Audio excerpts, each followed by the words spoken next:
సమస్యగా ఉంది అధ్యక్ష. ఆ టెంపుల్స్కి సంబంధించి దాదాపుగా అక్కడ ప్రజలు 100-120 సంవత్సరాల నుంచి అక్కడ నివాసం ఉంటున్నారు. అప్పట్లో అవి చిన్న గ్రామాల అధ్యక్ష. దాంతోపాటు అప్పుడు విశాఖపట్నం జనాభా మహా అంటే 1,50,000 ఉంటుంది అధ్యక్ష. ఆ ప్రాంతంలో ఇవాళ అవన్నీ కూడా 22A పెట్టి అవి దేవస్థానం ల్యాండ్స్గా డిక్లేర్ చేస్తున్నారు అధ్యక్ష.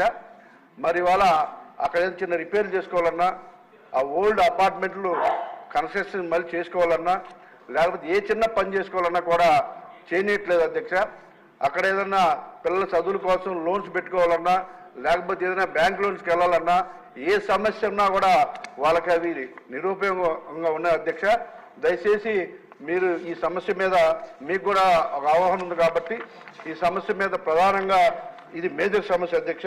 ముఖ్యంగా ఇది వెంకటేశ్వర మెట్ట, అల్లిపురం, పూతివారి మాన్యం, ఎల్లమ్మ తోట, జగదాంబ, మహారాణిపేట, దేవపాలెం, జెండా చెట్టు, చెంగళరావుపేట, ఇంకా వక్సబోర్డుకు సంబంధించి అంగడిదిబ్బ, పితాన్ దిబ్బలో కూడా ఈ ల్యాండ్ సమస్యలు ఉన్నాయి అధ్యక్ష. ఇవన్నీ కూడా మీరు దయచేసి మంచి మనసుతో ఆలోచించి దీని మీద ఒక మంచి నిర్ణయం తీసుకోవాలని మంత్రి గారికి, అలాగే మా ఉప ముఖ్యమంత్రి గారికి, సీఎం గారికి కూడా రిక్వెస్ట్ చేస్తున్నాం అధ్యక్ష. ఇకపోతే అక్కడ ఈ సమస్యలు గతంలో కూడా అధికారులకు తీసుకెళ్ళాలి అధ్యక్ష. మరి ఇది వక్ఫ్ బోర్డు సమస్య అలా అంటే దేవాదాయ శాఖలో ఇది కొంచెం చట్టాలు చేయడం కష్టంగా ఉందన్నారు అధ్యక్ష.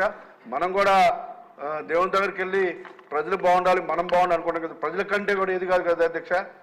దేవుడు కూడా ప్రజలు బాగుండాలని కోరుకుంటారు. కాబట్టి దయచేసి మంచి మనసుతో మీరు ఈ సమస్యను తీర్చాలని చెప్పేసి మీ ద్వారా ముఖ్యమంత్రి గారి దృష్టికి, మంత్రి గారి దృష్టికి తీసుకెళ్తాను అధ్యక్ష. ఇకపోతే దాదాపుగా ఈ నియోజకవర్గంలోనే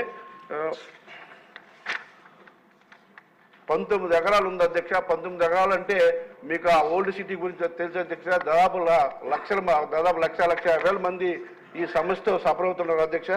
దయచేసి మీరు ఈ సమస్యని ముఖ్యమంత్రి గారి దృష్టి తీసుకెళ్ళి కొంచెం సీరియస్గా తీసుకొని మంత్రి గారు దీని మీద ఒక కమిటీలాగా వేసి ఇమ్మీడియట్గా విశాఖపట్నం ప్రజలకి విముక్తి కలిగించాలని చెప్పేసి ఈ సమస్య నుంచి మీ ద్వారా మంత్రి గారిని కోరుకున్న అధ్యక్ష. ఈ సమస్య మేజర్ సమస్య అధ్యక్ష. మా నియోజకవర్గంలో అయితే ఈ సమస్య తీరితే ప్రజలు పండుగ చేసుకుంటారు అధ్యక్ష. దయచేసి మీరు ఈ సమస్యను తీర్చ మీ ద్వారా మంత్రి గారు, సీఎం గారికి, ఉప ముఖ్యమంత్రి గారికి కూడా తెలియజేసుకుంటున్నాను అధ్యక్ష. Thank you. దూలుపాల నరేంద్ర గారు.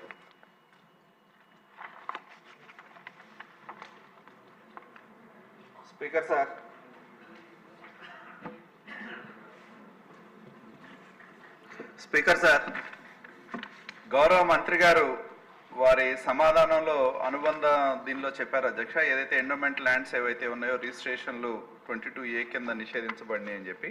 అధ్యక్ష, నేను గౌరవ మంత్రి గారిని కోరేది ఏంటంటే కొన్ని ప్రాంతాల్లో అధ్యక్ష దాదాపు 30-40 సంవత్సరాల నుంచి ఎండోమెంట్ భూములు ఆక్రమణకు గురై దానిలో పేదవాళ్ళు నివాసం ఉంటా ఉన్నారు అధ్యక్ష. దానిలో గ్రామ పంచాయతీలు రోడ్లు వేయటం కానీ, లైట్లు కానీ, డ్రైనేజ్ కానీ, మంచినీటి సౌకర్యం కూడా కల్పించడం జరిగింది. ఉదాహరణకి మా పెదకాకాని మండలంలో, పెదకాకాని గ్రామంలోనే ఎన్టీఆర్ కాలనీ అధ్యక్ష, దానిలో ఎండోమెంట్ వేణుగోపాల స్వామి గుడికి సంబంధించిన భూమి, దాన్ని ఎప్పటి నుంచో దాదాపు పెద్ద ఆయన ఎన్టీఆర్ గారి పేరు మీద కాలనీ ఏర్పాటు చేయడం జరిగింది 30 సంవత్సరాల క్రితమే. దానిలో లైట్లు వేశారు, రోడ్లు వేశారు, మంచినీళ్ళు ఇచ్చారు, స్కూల్ బిల్డింగ్లు కట్టారు, అంగన్వాడీలు కట్టారు అధ్యక్ష. మరి అదొక కాలనీ ఉంది. అలాగే ఏవిఎన్ కాలనీ అని ఒకటి ఉంది అధ్యక్ష, అగతవరపాడు గ్రామం కింద. ఎంతో సుదీర్ఘ కాలంగా అక్కడ ఉన్న పేదలు, మధ్యతరగతి వాళ్ళు పట్టాల కోసం అడుగుతా ఉన్న నేపథ్యం. నేను గౌరవ మంత్రి గారిని కోరేది ఏంటంటే అధ్యక్ష, అవన్నీ కూడా పేదలు ఏ అయితే ఎండోమెంట్ భూములు ఆక్రమించుకొని 40 సంవత్సరాలుగా అక్కడ నివాసం ఉంటున్నారో వాళ్ళని తొలగించడం అనేది మంత్రి గారి అనుబంధంలో చూస్తే సాధ్యపడేది కాదు అధ్యక్ష. కాబట్టి నేను గౌరవ మంత్రి గారిని కోరేది ఏంటంటే దానికి ఏదైనా ఒక పరిష్కార మార్గాన్ని కనుక్కొని కొంత వాళ్ళ దగ్గర నుంచి ఏదైనా ఒక మా విలువ అనేది ఫిక్స్ చేస్తే వాళ్ళ దగ్గర నుంచి మనం ఎండోమెంట్ కట్టిస్తే దానివల్ల గుడికి కూడా ఆదాయం వచ్చే అవకాశం కూడా ఉంటుంది అధ్యక్ష. కాబట్టి దయచేసి, ఎందుకంటే తొలగించడం అనేది సాధ్యం కాదు, పేదలు ఇల్లు వేసుకుంటా ఉన్నారు అధ్యక్ష. గతంలో మొన్న చూసాం అధ్యక్ష, ఎక్కడెక్కడో నిషేధిత జాబితాలో ఉన్న భూముల్ని రెవెన్యూలో మన జీవో ఒకటి తీసుకొచ్చి భూములన్నీ, పొలాలన్నీ రాశారు అధ్యక్ష గత ప్రభుత్వం. నేను అడిగేది ఏంటంటే పేదలు నివాసం ఉంటున్న భూములు, వీటిని 40 సంవత్సరాల నుంచి ఉంటున్న భూములు తొలగించడానికి సాధ్యపడవు. కాబట్టి మరి మీరు ఏదన్నా ఒక రేట్ లాంటిది ఫిక్స్ చేసి వాళ్ళకి దఖలుపరిస్తే పేదలు సంతోషంగా ఉంటారు అధ్యక్ష. పేదల కోసం మన ప్రభుత్వం ఉంది. కాబట్టి నేను గౌరవ ఎండోమెంట్ మంత్రి గారిని కోరేది ఏంటంటే దీని మీద మీరు ఒక దృష్టి పెట్టి దానికి ఒక పరిష్కార మార్గాన్ని చూపెడితే పేదలు సంతోషిస్తారు అధ్యక్ష.